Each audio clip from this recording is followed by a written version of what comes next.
Permisi.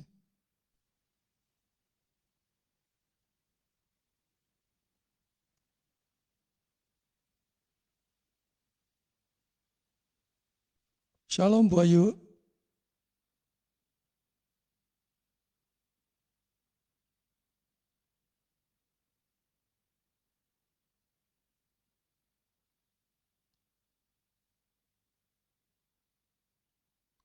Ya, kita mulai.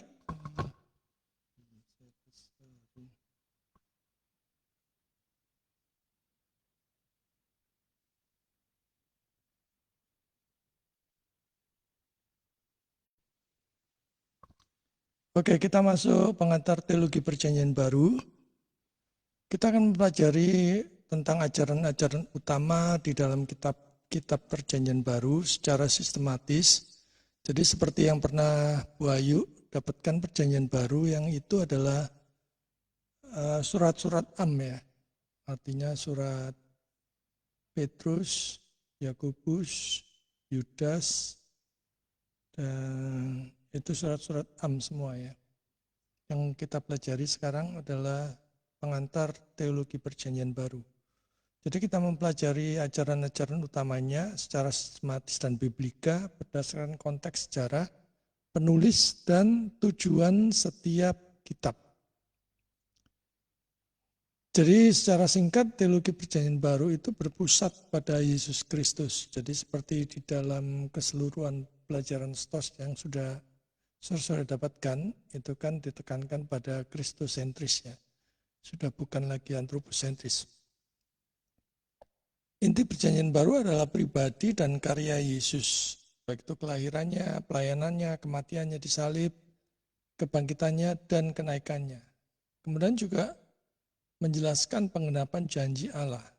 Jadi perjanjian baru menunjukkan bahwa janji Allah di dalam perjanjian lama itu digenapi di dalam Kristus. Di dalam Matius 5 ayat 17 dan Lukas 24 ayat 27.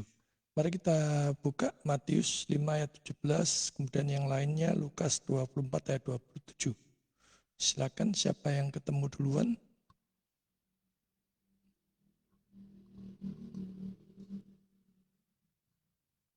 Matius 5 ayat 17. Minta tolong dibacakan yang keras. Matius 5 ayat 17. Demikian firman Tuhan.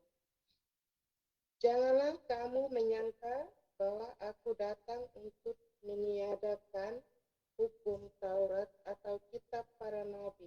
Aku datang bukan untuk meniadakannya, melainkan untuk menggenapinya. Amin. Ya, jadi banyak yang disalah mengerti ya.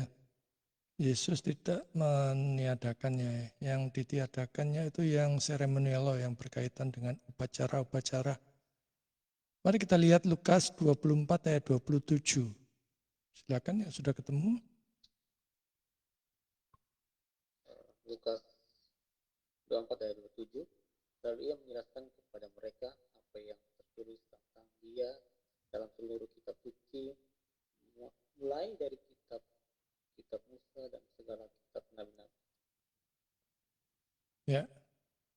Yang berikutnya adalah menekankan keselamatan oleh anugerah. Jadi keselamatan itu yang pertama inisiatif Allah ya. Bukan manusia mau diselamatkan kemudian selamat, itu mencari jalannya sendiri, bukan seperti konsep kekristenan. Tetapi keselamatan itu ada inisiatif Allah. Karena itu keselamatan adalah anugerahnya juga. Jadi kalau kita bisa percaya Yesus sebagai Tuhan dan Juru Selamat, itu juga anugerah. Tapi kita wajib saat mendengarkan Injil, firman Tuhan wajib percaya. Kalau tidak percaya ya binasa. Jadi yang ketiga menekankan keselamatan oleh anugerah. Manusia diselamatkan bukan karena usaha atau perbuatan baik atau hukum Taurat, tetapi karena iman kepada Yesus Kristus. Mari kita lihat di Efesus 2 ayat 8 sampai 9 ya. Di gereja-gereja liberal ini sudah semakin jarang diberitakan ya. Efesus 2 ayat 8 sampai 9. Lanjut ke Roma 3 ayat 24. Silakan yang sudah ketemu. Sebab kerana kasih karunia kamu diselamatkan oleh iman, itu bukan hasil usaha kamu, tetapi pemberian Allah.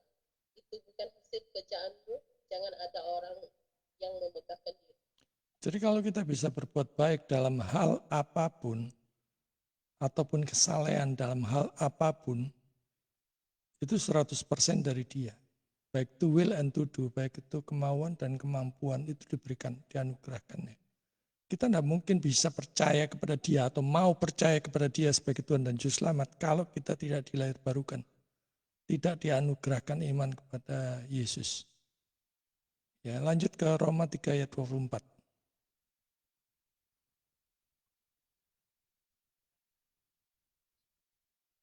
Dan oleh karena itu karunia telah dibenarkan dengan cuma-cuma karena penebusan dalam Kristus Yesus. Amin. Cuma-cuma ya. Maka ini yang juga menjadikan dasar pelayanan kita ya. Permisi.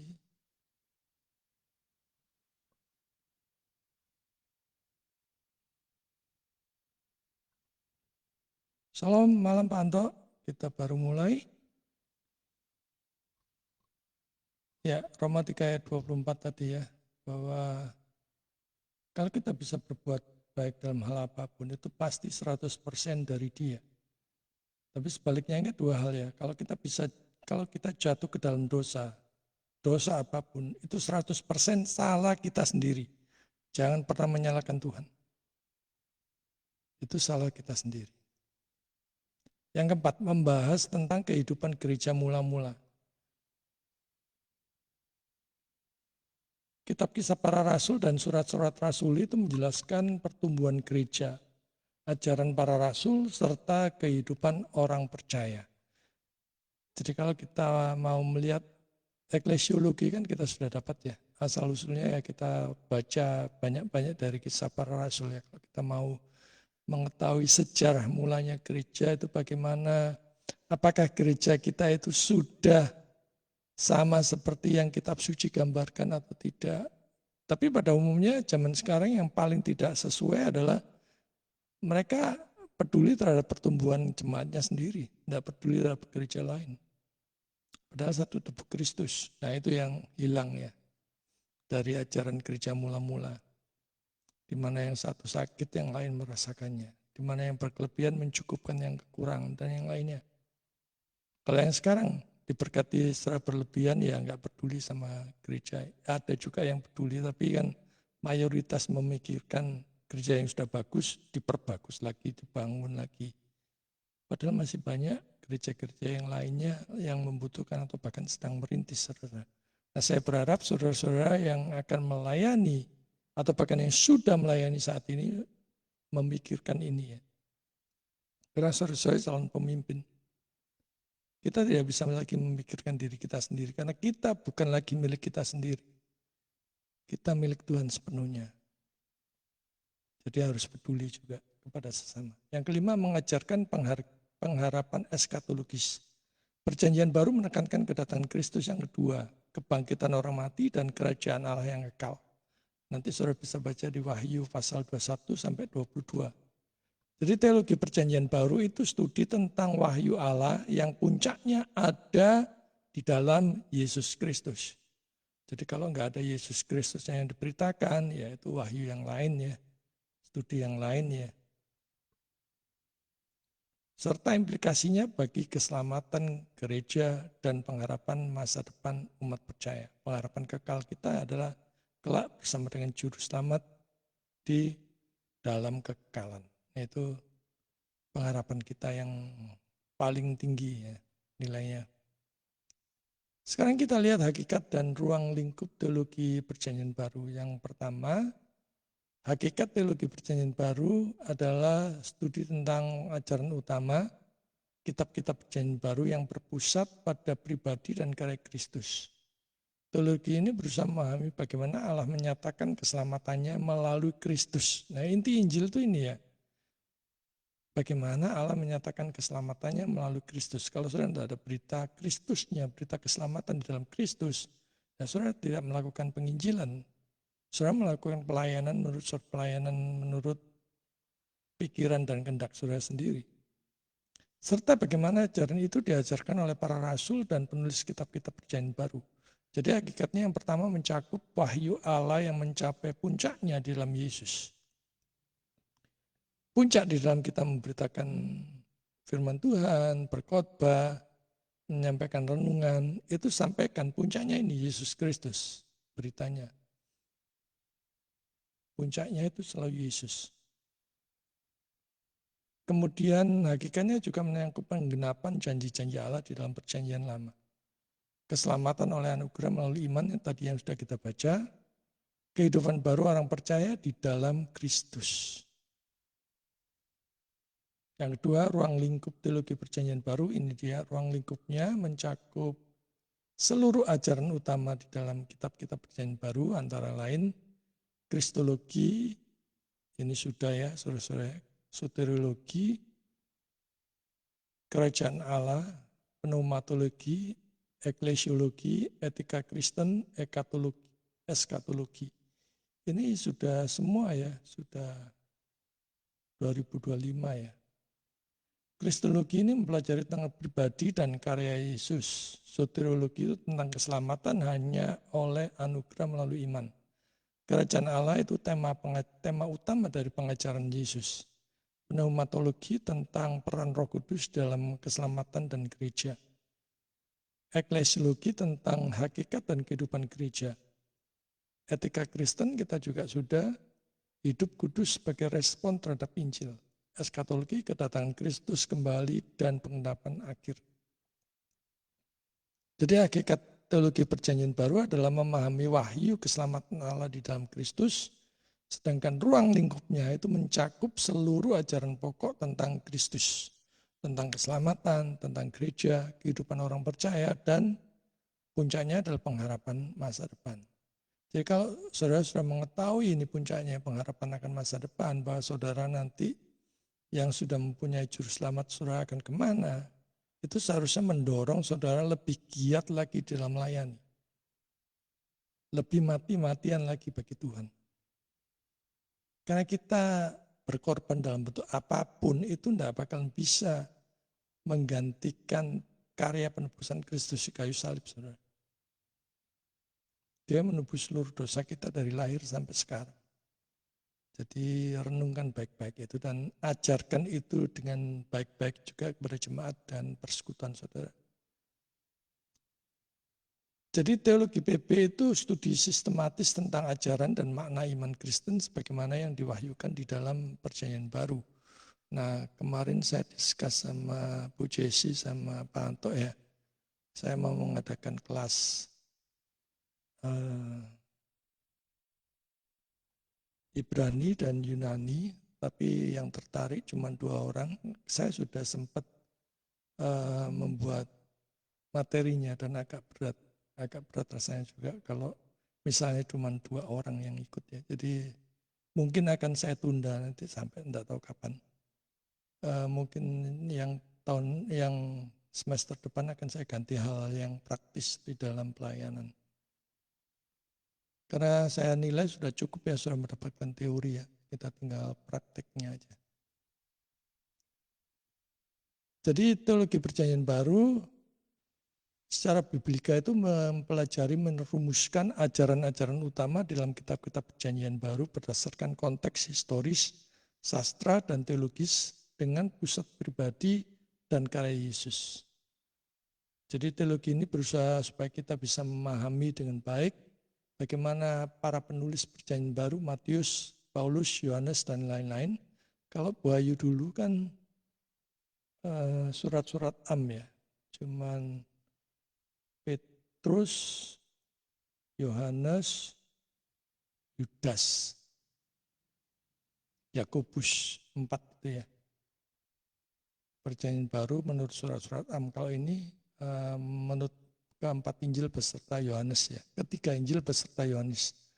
Yang menyatakan wahyu Allah tentang keselamatan, kerajaan Allah, gereja, dan pengharapan eskatologis. Jadi teologi perjanjian baru itu mempelajari hal-hal yang berpusat pada Kristus dan karya keselamatannya. Kita kan sudah ya kelas teologi perjanjian lama ya. Sekarang kita melihat apa sih perbedaan dari teologi perjanjian baru dan teologi sistematika. Kalau teologi sistematika mungkin belum deh. Karena saya pikir kalau saudara sudah mempelajari semuanya secara detail, teologi sistematikanya tidak perlu lagi ya.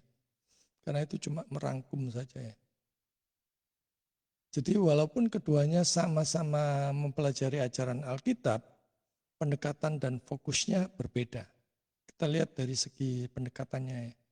Teologi perjanjian baru itu secara biblika bersifat historis dan kontekstual. Mengkaji ajaran berdasarkan perkembangan wahyu di dalam konteks penulisan zaman tertentu. Jadi kita bisa membedah pada waktu itu zaman perjanjian baru itu kayak gimana sih kondisinya.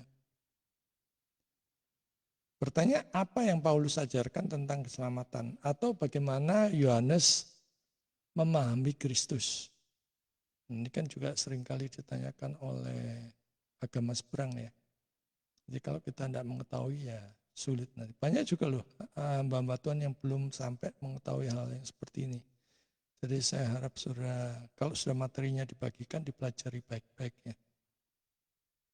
Nah sekarang kita masuk ke teologi sistematika. Teologi sistematika itu bersifat topikal dan sistematis. Ya. Saudara mungkin bisa mengamati ya.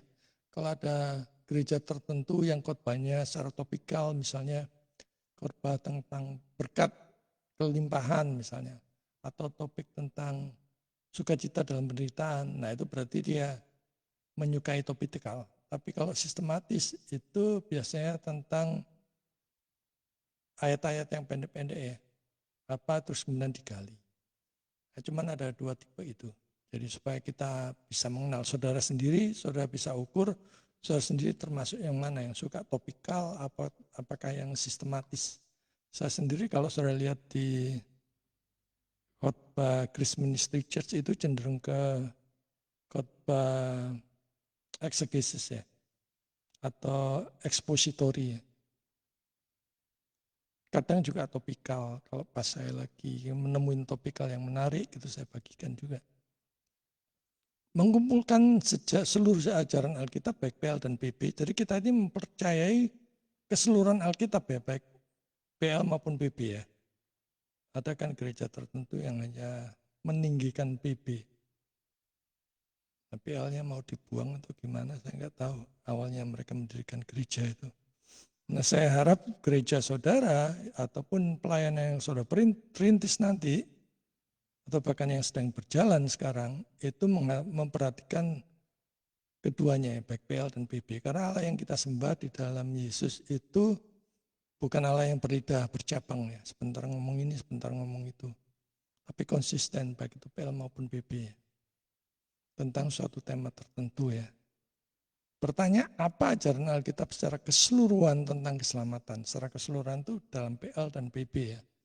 Jadi bukan mengemaskan. Ada kan orang-orang yang hanya, ini ayat emas. Yang lainnya ayat apa gitu.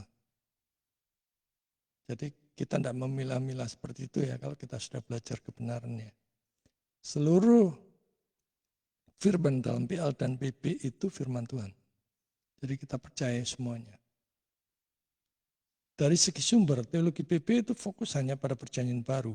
Kalau sistematika itu mencakup seluruh Alkitab, baik PL dan PB. Biasanya juga mempertimbangkan sejarah gereja dan rumusan doktrinal ya. Dari segi tujuan, kalau teologi PB itu memahami pesan teologis masing-masing penulis PB di dalam konteksnya, menelusuri perkembangan wahyu di dalam Kristus. Kalau sistematika itu merumuskan doktrin secara teratur dan menyeluruh, menjawab pertanyaan iman dan praktek gereja masa kini. Jadi mulai sekarang saudara bisa menggali potensi diri saudara, kemana kira-kira Roh Kudus ini mengarahkan saya. Apakah saya lebih tertarik, apakah saya diarahkan kepada hal-hal yang sistematis, ataukah secara keseluruhan. Nah, saudara bisa mempergumulkan mulai sekarang. Karena saya pernah sharing ya, kalau nggak salah ke Pak Anto ya. Saya dulu awalnya juga belajar itu iseng, saudara, main-main, saudara, untuk membunuh waktu. Jadi setelah kita ditangkap Tuhan, kita nggak bisa apa-apa. Jadi jangan remehkan setiap panggilan Tuhan.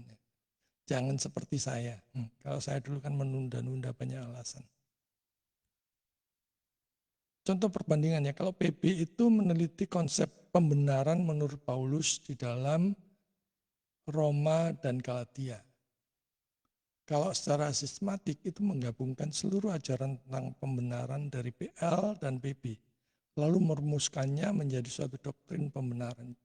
Apakah justification by faith ataukah justification dalam hal apa gitu. Karena banyak orang akhirnya tertarik justru pembenaran karena perbuatan baik atau usaha pribadi. Karena setiap hari mendengar khotbahnya ya itu perbuatan baik, etika, moral dan sebagainya. Sehingga akhirnya paradigmanya itu kita diselamatkan karena perbuatan baik. Karena padahal itu sesat, saudara, bidat, saudara. Jadi hati-hati ya kalau saudara sudah menerima kebenaran, perbuatan baik bagi kita di dalam Kristus itu bukan jalan menuju keselamatan, tetapi itu adalah bukti bahwa kita sudah diselamatkan di dalam Yesus. Karena kita sudah diselamatkan, maka kita dimampukan, lebih tepatnya itu, kita dimampukan to will and to do, bisa berbuat baik itu karena dia, dari dia, oleh dia, dan bagi dia. Nah, itu yang membedakan dengan agama yang lainnya. Dengan agama manapun, kekristenan dengan agama manapun. Tapi kalau sekarang kan kekristenan yang seperti itu kan juga sudah banyak yang mengajarkan seperti itu. Teologi Perjanjian Baru menekankan perkembangan wahyu dalam konteks sejarah dan penulisan tertentu, sedangkan sistematika menekankan perumusan ajaran Alkitab secara menyeluruh dan teratur di dalam gereja sepanjang zaman. Yang ketiga, kesatuan dan keunikan PB dan PL. Alkitab terdiri dari dua bagian besar, tetapi keduanya memiliki satu tema utama, yaitu rencana keselamatan Allah. Providensia itu istilah teologis ya, tapi bisa diartikan pelaksanaan rancangan ketetapan Allah.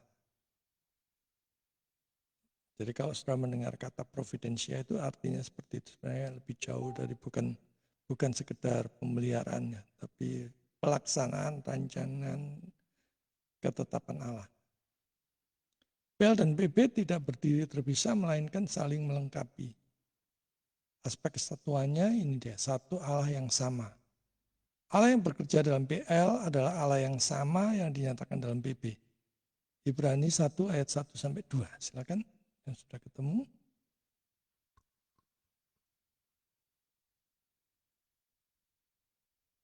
Dibacakan yang keras. Setelah pada zaman dahulu Allah berulang kali dan dalam pelbagai cara berbicara kepada nenek moyang kita dengan perantaraan nabi-nabi. Maka pada zaman akhir ini ia telah berbicara kepada kita dengan perantaraan anaknya yang telah ia tetapkan sebagai yang berhak menerima segala yang ada. Oleh dia Allah telah menjadikan alam semesta. Jadi kita harus berhati-hati ya terhadap orang yang sedikit-sedikit Tuhan berbicara, sedikit-sedikit Tuhan berbicara, tapi tidak melihat sama sekali kitab suci, baik itu PL dan BB. Itu artinya kita bisa mengklaim bahwa dia itu sebenarnya ya dia sendiri, kemauan dia sendiri. Karena firman Tuhan itu sudah lengkap baik PL dan BB. Kalau kita mau belajar maksud dan kehendak Tuhan, bacalah kitab suci. Minta Roh Kudus memberikan pengertian. Di luar kitab suci, saudara akan berpotensi untuk disesatkan dan menyesatkan. Tidak peduli saudara dokter, tidak peduli saudara profesor. Kalau saudara tidak tunduk pada firman Tuhan, saudara akan berpotensi menyesatkan dan disesatkan. Yang kedua, satu rencana keselamatan. PL berisi janji tentang Mesias. Sedangkan PB menunjukkan penggenapannya di dalam Yesus Kristus. Lukas 24 ayat 27. Silakan. Lalu ia menjelaskan kepada mereka apa yang tertulis tentang dia dalam seluruh kitab suci, mulai dari kitab-kitab Musa dan segala kitab nabi-nabi. Itu dia ya. Yang ketiga, nubuatan dan pengenapan. Banyak nubuat PL digenapi dalam PB, khususnya dalam kehidupan dan karya Kristus. Saudara bisa melihat di Yesaya 53 di mana digenapi di dalam penyaliban Yesus. Ya, dalam Yesaya 53 itu. Yang keempat, kesinambungan perjanjian Allah. Allah mengikat perjanjian dengan umatnya di dalam PL. Dan PB menyatakan perjanjian yang baru melalui darah Kristus. Lukas 22 ayat 20.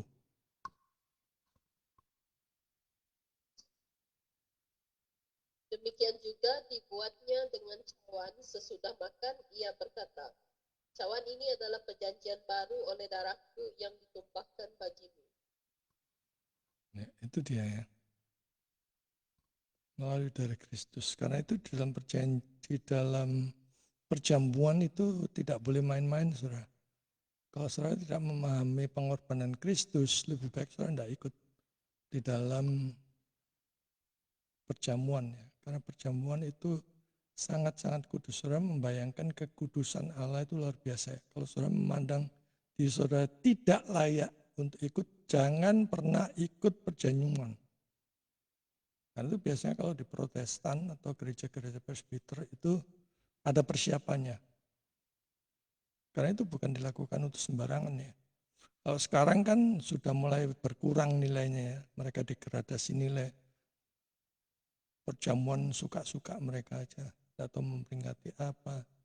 Asal sekedar ada perjamuan gitu. Saya nggak tahu gereja-gereja itu punya ide dari mana. Keunikan perjanjian lama. Perjanjian lama itu memiliki ciri khas tersendiri, berisi sejarah awal umat Allah, Israel, menyatakan hukum Taurat dan sistem korban, seremonial law, mengandung nubuat-nubuat tentang Mesias yang akan datang, dan bersifat persiapan menuju kedatangan Kristus. PL sering disebut sebagai bayangan atau tipe dari realitas yang akan datang di dalam PB. Kolose 2 ayat 16 sampai 17.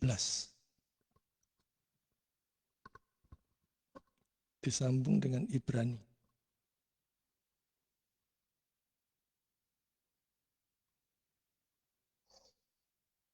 Karena itu kamu biarkan orang menghukum kamu mengenai makanan dan minuman, atau mengenai hari raya, bulan baru, ataupun hari Sabat. Semuanya ini hanyalah bayangan dari apa yang harus datang, sedang wujudnya ialah Kristus. Ibrani 10 ayat 1.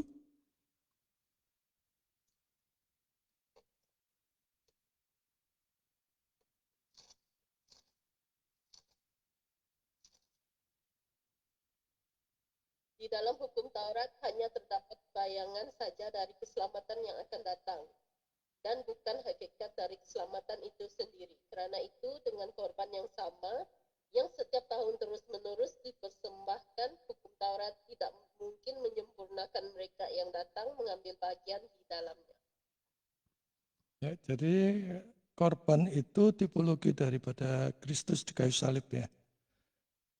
Jadi kenapa seremonial law, hukum-hukum pacara itu dibuat, itu untuk membuat Israel murni ya. Kalau nggak ada hukum itu, Israel bisa kawin campur, saudara. Padahal Yesus Mesias dinubuatkan muncul dari Israel ya, dari Yahudi ya. Nah setelah Mesiasnya datang, maka hukum-hukum itu harus minggir. Sunat, kemudian pengorbanan, kemudian basuh, pembasuhan, dan sebagainya itu harus minggir. Karena Mesiasnya datang. Tapi kalau yang bersifat moral, misalnya jangan membunuh, jangan berzina, jangan mengingini, itu sifatnya kekal masih berlaku sampai sekarang. Yang tidak ada hanya seremonial law-nya aja. Hukum upacaranya saja. Kita sudah tidak perlu lagi itu. Seperti itu ya. Yang ketiga, keunikan perjanjian baru. Perjanjian baru memiliki ciri khas yang berbeda, berpusat pada pribadi dan karya Yesus Kristus. Menyatakan pengenapan janji-janji Allah, mengajarkan keselamatan oleh anugerah melalui firman, melalui iman, menceritakan lahir dan berkembangnya gereja, menyatakan pengharapan akhir zaman. PP sering disebut sebagai pengenapan dari apa yang dinumpatkan di dalam PL. Yang keempat, hubungan yang saling melengkapi. Perjanjian lama adalah perjanjian baru yang tersembunyi dan perjanjian baru adalah perjanjian lama yang disingkapkan. Ini menurut Agustinus ya. Artinya PL menunjukkan kepada Kristus yang akan datang, sedangkan PP menyatakan Kristus yang telah datang. Nah, lantas kan ada pertanyaan, kalau keselamatan orang Kristen karena iman kepada Kristus, nah bagaimana orang-orang yang sebelum kedatangan Mesias? Dia diselamatkan karena apa? Sama saudara, karena iman juga. Mereka diselamatkan karena iman kepada Mesias yang akan datang, tapi kita diselamatkan karena iman percaya kepada Mesias yang sudah datang. Dua-duanya karena iman, bukan karena perbuatan. Tapi kan ada yang menggabungkan ya antara iman dan perbuatan. Jadi sebenarnya hanya secara garis besar agama itu hanya dua ya. Agama berdasarkan iman dan agama berdasarkan perbuatan. Sisanya menggabungkan keduanya. Menggabungkan antara iman dan perbuatan. Gitu ya. PL dan PP. PL dan PP itu memiliki kesatuan di dalam rencana keselamatan Allah. Tetapi masing-masing memiliki fungsi keunikannya sendiri-sendiri ya. PL itu tentang janji, bayangan, dan persiapan. Kalau PP tentang pengenapan, realitas, dan penyataan penuh di dalam Kristus. Makanya kalau melihat Kristus, ya sudah melihat Bapa. Dan orang-orang Yahudi tidak mengerti seperti itu. Mereka marah karena konsepnya adalah pokoknya Mesias di dalam pemikiran mereka. Fokus utamanya Kristus sebagai pusat sejarah keselamatan. Teologi Perjanjian Baru menempatkan Yesus Kristus sebagai pusat dari seluruh rencana keselamatan Allah. Semua karya Allah di dalam sejarah baik dalam PL maupun PB itu berpusat mencapai puncaknya di dalam Kristus. Jadi sekali lagi kalau saudara berkhotbah, memberikan renungan, puncaknya ini saudara, puncaknya itu bukan diri sendiri, bukan gereja sendiri, bukan sinode sendiri, tapi puncaknya itu ini, Kristus. Biasakan ya, mulai sekarang berubah di dalam membuat khotbah, renungan, puncaknya adalah Kristus. Kristus sebagai pengenapan janji Allah. Jadi sejak awal, nah ini kan berbeda ya sebelum saya lupa. Di gereja-gereja liberal kan sekarang sudah berita-berita puncak keselamatan dalam Kristus kan sudah bergeser. Saudara. Mereka terus hanya hari Minggu itu ya perbuatan baik, pragmatis, motivasi. Akhirnya orang mengira bahwa keselamatan kita karena perbuatan baik. Bukan karena iman. Padahal itu sesat, saudara. Ya, seperti itu. Jadi hati-hati ya.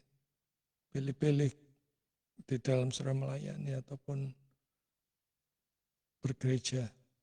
Tapi kalau saudara mempunyai kesempatan melayani, saudara mempunyai kesempatan untuk menyampaikan kebenaran itu. Kristus sebagai pengenapan janji Allah. Sejak awal Allah telah menjanjikan keselamatan bagi manusia yang jatuh ke dalam dosa. Janji itu dinyatakan dalam nubuat para nabi, sistem korban, tipologi tokoh di dalam peristiwa dalam PL. Jadi semua itu digenapi pribadi dan karya Kristus. Mari kita lihat di Lukas 24 ayat 27. Lalu ia kepada mereka apa yang tertulis tentang dia dalam seluruh kitab suci, mulai dari kitab-kitab Musa dan segala kitab nabi-nabi. Nah, seluruh kitab suci ya, baik itu PL dan PP. Mulai sekarang jangan lagi pilih-pilih ayat. Saudara harus mengasihi, harus mencintai firman Tuhan secara keseluruhan firman Tuhan. Baik PL maupun PP. Ya. Jangan menganaktirikan yang lainnya. Kristus sebagai inti Injil. Kabar baik Injil itu berfokus pada inkarnasi Kristus, kematiannya sebagai sumber korban penebusan dosa, kebangkitannya sebagai kemenangan atas dosa dan maut. Jadi Paulus menegaskan bahwa inti pemberitaan Injil adalah Kristus yang disalibkan dan bangkit. 1 Korintus 15 ayat 3-4.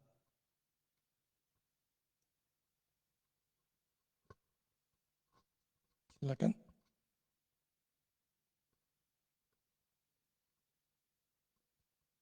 Satu Korintus 15 ayat 3 sampai 4. 1 Korintus 3 15 ayat ayat 15 1 Korintus 15 ayat 3 sampai 4. ayat 3 sampai 4 demikian firman Tuhan. Sebab yang sangat penting telah kusampaikan kepadamu, yaitu apa yang telah kuterima sendiri, ialah bahwa Kristus telah mati karena dosa-dosa kita, sesuai dengan kitab suci. Bahwa ia telah dikuburkan dan bahwa ia telah dibangkitkan pada hari yang ketiga, sesuai dengan kitab suci. Amin. Jadi yang kita beritakan itu firman Tuhan ya. Yang kita beritakan itu Kristus. Bukan yang beritakan visi dan misi kita, tapi Kristus. Kristus sebagai pusat gereja dan kehidupan orang percaya. Gereja berdiri di atas dasar Kristus. Orang percaya hidup dalam Kristus dan oleh Kristus. Kristus adalah kepala gereja. Jadi selalu ingat ya.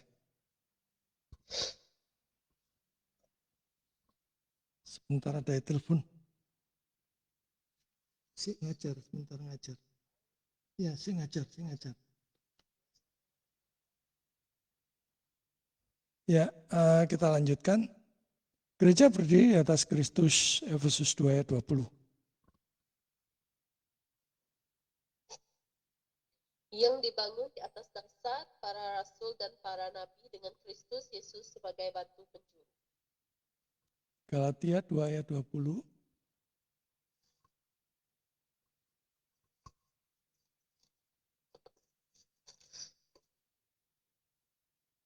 Namun aku hidup, tetapi bukan lagi aku sendiri yang hidup, melainkan Kristus yang hidup di dalam aku. Dan hidupku yang kuhidupi sekarang di dalam daging adalah hidup oleh iman dalam anak Allah yang telah mengasihi aku dan menyerahkan dirinya untuk aku. Nah, ini dasar dari saudara melayani dan dasar dari kita menjalani hidup ini ya. Kita bukan lagi milik diri kita sendiri, tapi milik Kristus. Kristus adalah kepala gereja. Nah, perhatikan ini ya. Hanya Yesus, bukan yang lainnya. Jadi kalau ada saudara yang misalnya dalam sinode, gontok-gontokan segala macam, itu harusnya bertobat ya. Karena kepala gerejanya itu Yesus. Kita ini hanya mungkin sebagai pemimpin organisasi atau apa, tapi kalau kita ngotot sebagai kepala gereja, ingat ayat ini ya. Kolose 1 ayat 18. Ialah kepala tubuh, yaitu jemaat. Ialah yang sulung yang pertama bangkit dari antara orang mati, sehingga ia yang lebih utama dari segala sesuatu. Ia yang lebih utama dari segala sesuatu. Nah, harusnya kalau ada orang yang ingin jadi kepala gereja, harusnya bertobat ya melihat ayat ini. Dia kepala dari segala sesuatu, saudara. Oke, kita nanti materinya saya bagikan, kita masuk ke tanya jawab. Atau sharing, silakan nyalakan kameranya.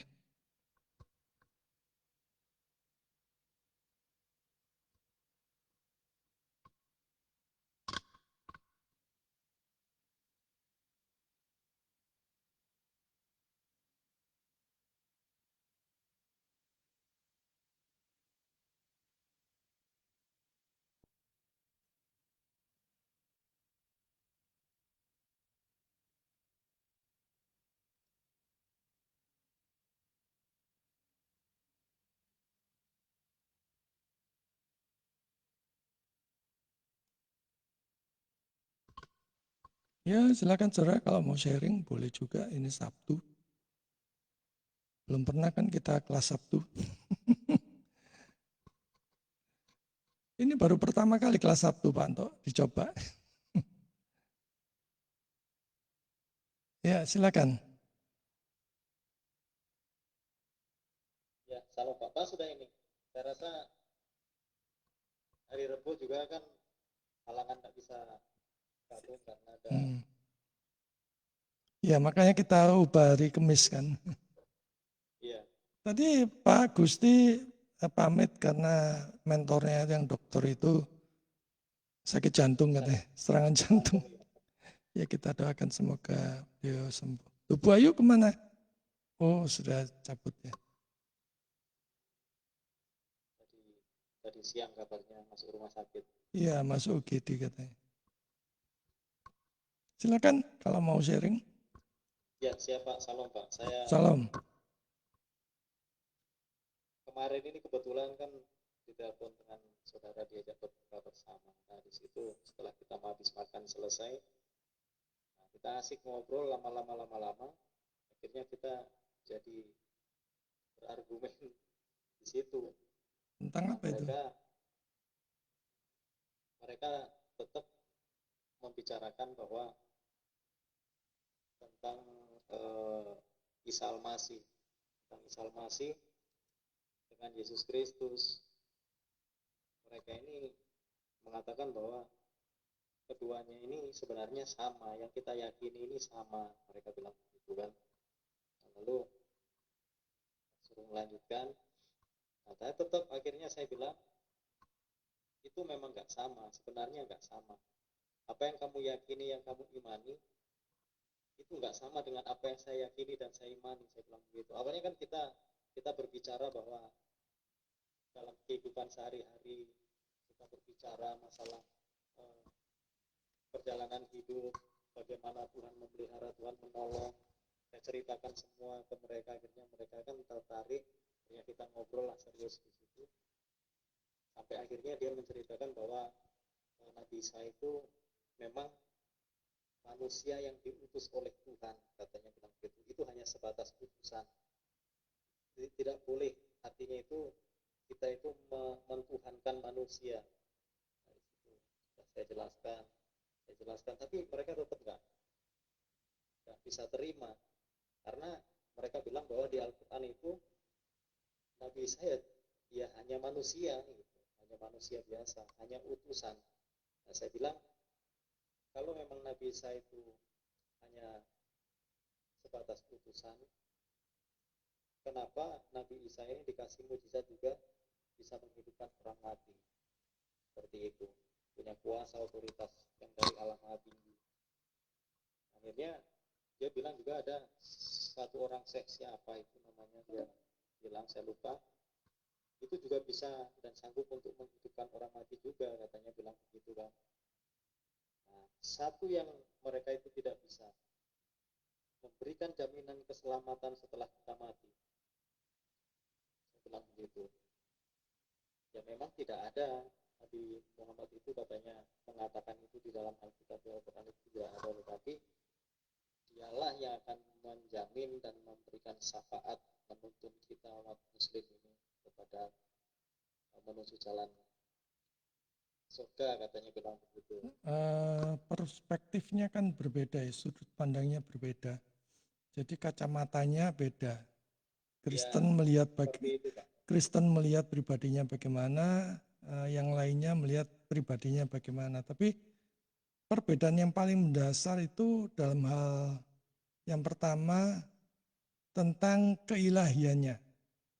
Kalau Alkitab kan mengajarkan bahwa Yesus adalah Tuhan, sedangkan yang lainnya kan mengajarkan kalau Isa itu hanya nabi atau manusia biasa. Kemudian perbedaan kedua tentang penyaliban.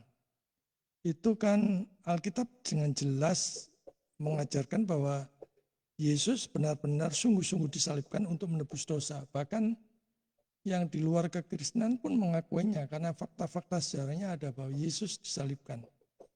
Nah, sedangkan yang lainnya itu kan mengatakan bahwa keselamatan itu hanya melalui amal dan ketaatan, seperti yang saya bilang tadi. Agama di dunia ini ada dua, agama berdasarkan iman, agama berdasarkan perbuatan baik atau diri sendiri. Perbedaan yang ketiga karena keselamatan. Nah, kita kan mengajarkan keselamatan hanya melalui Yesus. Itu iman kita, mereka percaya iman mereka percaya dengan perbuatan baik bisa masuk surga, ya itu urusan mereka ya. Kalau mereka mempercayai keselamatan melalui amal ketaatan ya. Pertanyaannya adalah sebaik apa kita supaya bisa masuk ke dalam surga? Pertanyaan kan gitu. Kalau kekristenan kan saya secara pribadi, saya orang berdosa. Saya tahu dosa-dosa saya. Dan saya memandang saya tidak mungkin dengan perbuatan baik kesalahan saya bisa masuk surga. Karena kitab suci Yesaya menggambarkan segala kesalahan kita, segala perbuatan baik kita itu seperti kain kotor. Seperti bekas cemar perempuan. Apalagi dosa-dosa kita. Dan kita bayangkan ya Allah yang maha kudus. Dosa sekecil apapun itu sudah kekejian bagi dia. Jadi jangan pernah mimpi kita masuk surga dengan perbuatan baik. Kita bisa berbuat baik itu karena kita sudah diselamatkan, maka kita dimampukan berbuat baik. Sebenarnya bukan diri kita sendiri, tapi roh yang ada dalam diri kita yang memberikan kemauan dan kemampuan untuk bisa berbuat baik. Itu yang membedakan dengan agama-agama yang lain. Motivasinya sudah berbeda. Kita melakukannya karena semata-mata cinta Tuhan. Dan mereka melakukannya karena pamrih, karena hal yang lain, dinilai orang dan sebagainya. Jadi itu yang membedakan. Jadi mereka mengimani seperti itu ya, kalau saran saya sih jangan terlalu diskusi panjang lebar ya. Lebih baik kita pakai waktu kita untuk memberitakan Injil kepada orang yang mau mendengar Injil. Kalau misalnya kita sudah melihat gelagatnya bahwa dia hanya sekedar debat kusir, circle reasoning, jadi muter-muter, circle itu muter-muter ya. Alasan yang muter-muter ya lebih baik dihentikan. Karena itu nggak memuliakan Tuhan. Itu apologetnya yang nggak memuliakan Tuhan. Yang memuliakan Tuhan itu kalau saudara bisa memberitakan Injil kepada mereka. Bahwa mereka orang berdosa yang butuh Yesus, butuh juru selamat. Tanpa Yesus pasti binasa. Kalau saudara mempunyai kesempatan untuk memberitakan itu, pakai meskipun 2 menit, 15 menit. Tapi kalau berdebat dengan orang yang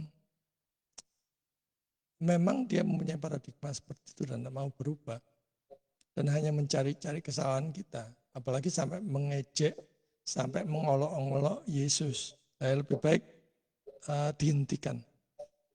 Apologetnya, kegiatan saudara berapologetik itu hentikan. Itu saat Yesus tidak dipermuliakan lagi, atau bahkan diolok-olok, saat itulah kita menghentikan perdebatan atau berapologet. Apologet itu harus memuliakan Tuhan. Bukan untuk memenuhi ego kita sendiri, supaya kita menang debat dan sebagainya. Saya dianggap kalah debat atau tidak bisa bicara, ya persetan. Dia orang yang ditetapkan binasa juga. Lebih baik waktu kita pakai untuk memberitakan Injil. Itu. Karena orang-orang apologet gitu menyita waktu, saudara. Bahkan mungkin akan melemahkan iman kita atau membuat kita goyah kalau saudara tidak kuat di dalam fondasi-fondasi kekristenan, prinsip-prinsip kekristenan. Itu.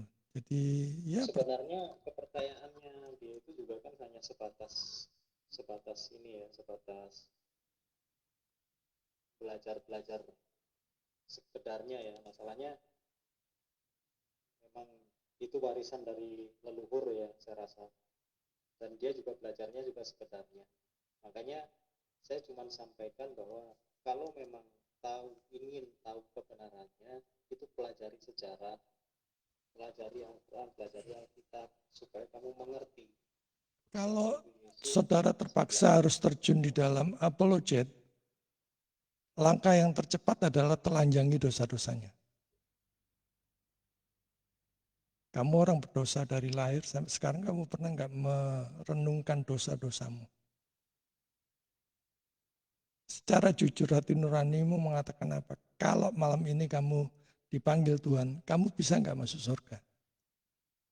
Kalau kamu yakin, perbuatan baik mana yang membuatmu mengantarmu ke surga? Iya. Terus sampaikan, saya orang berdosa. Tapi saya punya juru selamat. Kapanpun saya mati, seluruh dosa saya sudah ditanggung kayu salib. Saya bukan mudah-mudahan, bukan semoga, pasti masuk surga. Bukan karena saya hebat, tapi karena Tuhan sendiri yang menjaminnya di dalam Kristus. Nah, itu cara berapologet yang paling gampang ya. Jadi jangan muter-muter buang-buang waktu, langsung ibarat tinju gitu, langsung tunjuk aja.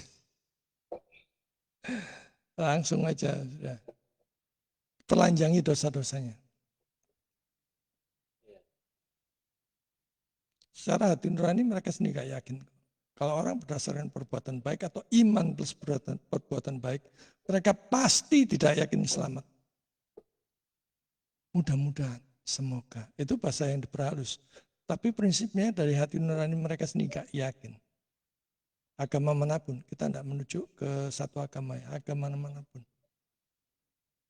Mereka bisa membayangkan hanya berharap di sorga gitu aja. Saya lihat juga kan sepertinya juga akan iman itu membuat dia ini sebenarnya bimbang sebenarnya. Saya perhatikan dari cara berbicara, dari caranya dia mengimani, itu kayaknya memang tidak ada keyakinan sepenuhnya kayaknya. Kalau goyah seperti itu kesempatan untuk masuk, saudara. Masuk. Dan maksudnya itu langsung to the point aja. Ayat-ayat yang sudah kita bacakan tadi, itu bacakan ke dia. Bahwa kita keselamatan itu hanya ada dalam Yesus. Itu iman saya. Itu saya nggak tahu iman kamu seperti apa. Ya, gitukan aja. Tapi iman saya seperti ini. Makanya saya memilih Yesus. Ya digitukan aja. Pokoknya nggak. Prinsipnya saudara nggak mau urusan dia percaya atau tidak, itu urusannya dia. Tapi kalau saya, iya, yang penting iman saya seperti ini. Karena Tuhan sendiri yang menjaminnya, makanya saya ikut Yesus gitu.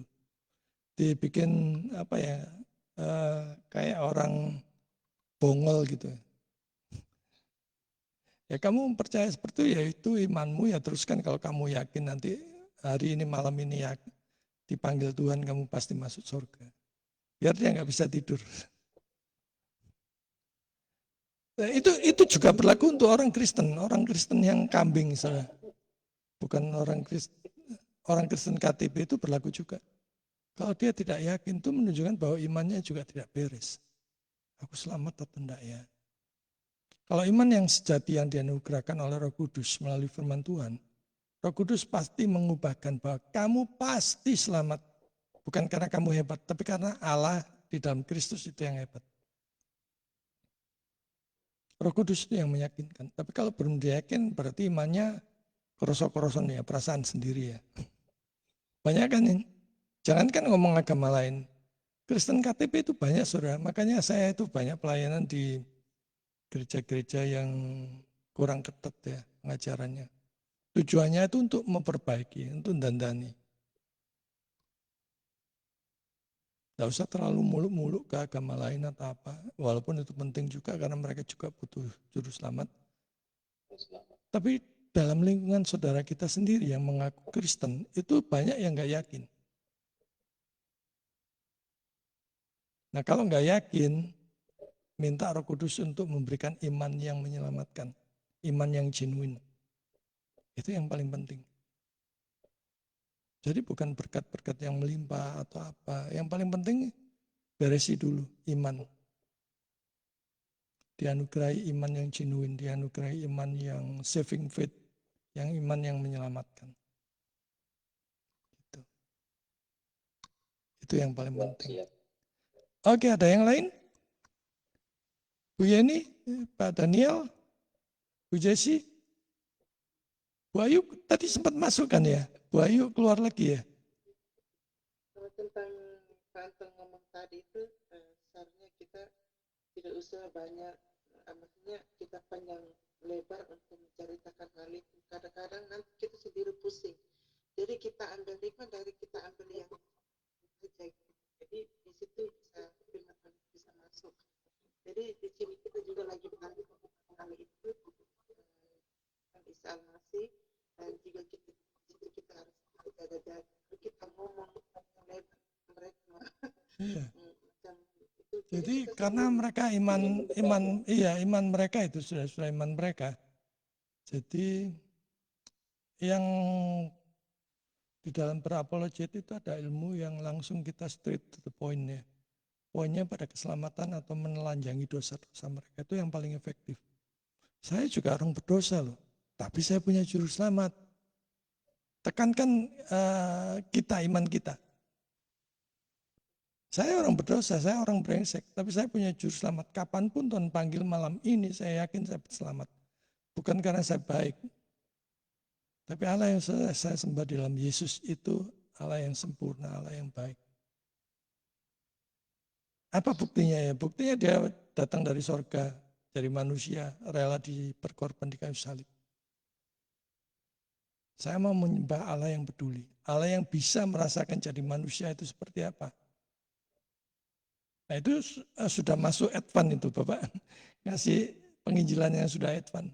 Allah yang menjadi manusia, yang mau berkorban buat saya, mati.